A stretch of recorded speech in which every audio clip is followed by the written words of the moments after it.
Today's proclamation of the Word of God is in the Epistle to the Hebrews, chapter 7 and chapter 8. Therefore, he is also able to save the uttermost those who come to God through him, since he always lives to make intercession for them. Now, this is the main point of the things we are saying. We have such a high priest who is seated at the right hand of the throne of the majesty in heavens, a minister to the sanctuary and of a true tabernacle, which the Lord erected and not man. For every high priest is appointed to offer both gifts and sacrifices. Therefore, it is necessary that this one also have something to offer. For if we are here on earth, we would not be a priest. Since there are priests, we offer the gifts according to the law, who serve the copy and shadow of the heavenly things. As Moses, he was divinely instructed when he was about to make the tabernacle. For he said, "See that you make all things according to the pattern shown you on the mountain." But now he was obtained a more excellent ministry, inasmuch as he is also mediator of a better covenant, which was established on a better promises. The word of the Lord. Please stand for our responsorial psalm. Let our response be, "Here am I, Lord, I come to do your will." All together, "Here am I, Lord, I come to do your will." Sacrifice and offering you did not desire. My ears you have opened. Burnt offering and sin offering you did not require. Then I said, "Behold, I come to you." Response. "Here I am, Lord, I come to do your will." In the scroll of the book it is written of me, "I delight to do your will, O my God, and your law is within my heart." Response. I have proclaimed the good news of your righteousness in the great congregation. Indeed, I do not restrain my lips. O Lord, you yourself I know. Response. "Here I am, Lord, I come to do your will." Let all those who seek you rejoice and be glad in you. Let such as love your salvation's sake continually. The Lord be magnified. Response. Glory be to the Father, and to the Son, and to the Holy Spirit. As was the beginning, is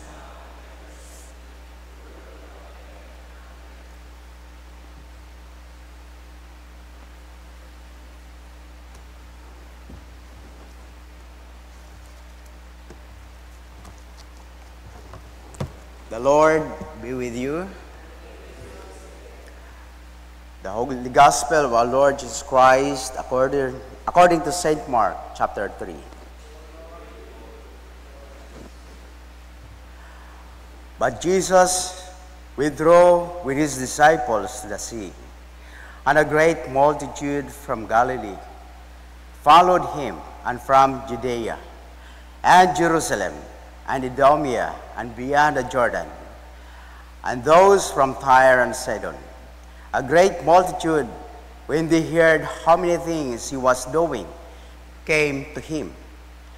And he told his disciples that a small boat should be kept ready for him because of the multitude. For he healed many, so that as many as had afflictions pressed about him to touch him.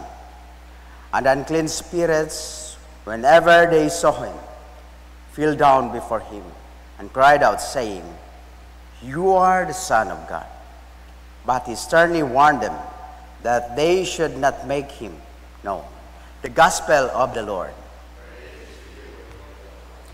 Please be seated for a while.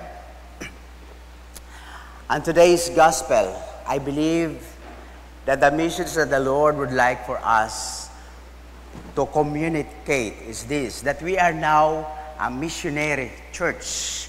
We are going to go to mission. And the missions that I'd like for us to see here is that in the field of mission, there are dangers that we will encounter. But like Jesus, He never stopped ministering to the multitude despite of opposition.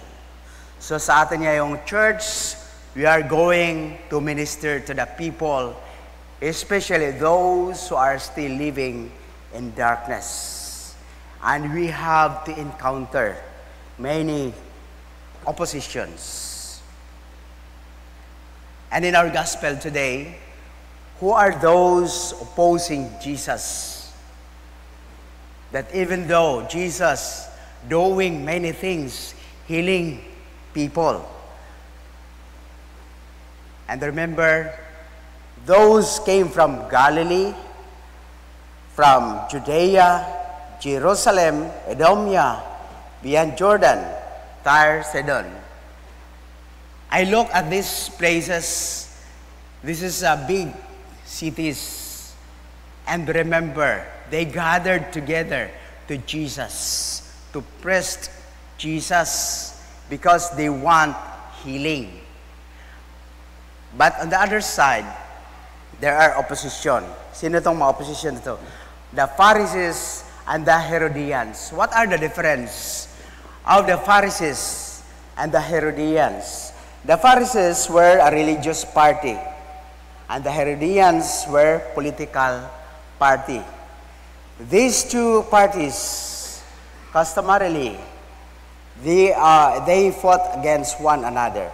But on this situation, on this occasion, they are cooperative just to contempt Jesus, to entangle, hulihin nila si Jesus, to put to death. Parang quadcom, no? Nagkakaisa sila for their purpose. Ito yung, iba naman yung pananaw, iba naman yung mga militante, iba naman yung pro-government, pero nagkaisa sila, no? For their purpose. So dito rin, nagkakaisa yung against kay Jesus. Pero, hindi huminto si Jesus sa kanyang ministry. At sinabi niya sa kanyang mga disciples to prepare a small boat for him. Because people pressed to come to him, just to touch him. That's their purpose. Some of them needed Jesus. But some of them tried to kill Jesus. But itong boat na mentioned dito, Jesus needed a boat for his journey. He needs you and me, all of us today, for his journey in our times. Yung boat represents that we are that small boats na pwedeng sumakay sa atin. Yung gawain ni Jesus. We have to be prepared for that boat. That boat is a sign of ourselves to go to mission, to continue the mission of our Lord Jesus Christ. So, make a boat ready.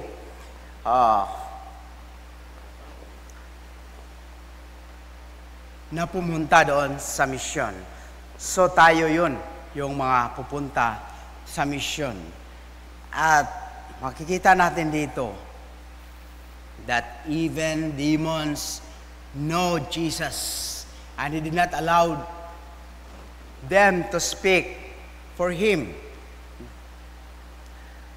So kung mga demons, alam na alam nila, kilalang kilala niya si Jesus. Tayo kaya, kilala natin si Jesus?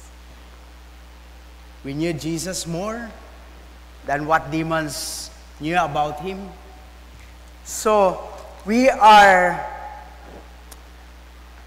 preparing ourselves to go for the works of ministry.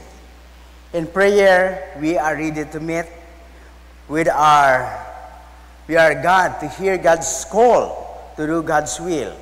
We are part of the divine plan and save the universe. So kagabi, pinag-usapan namin na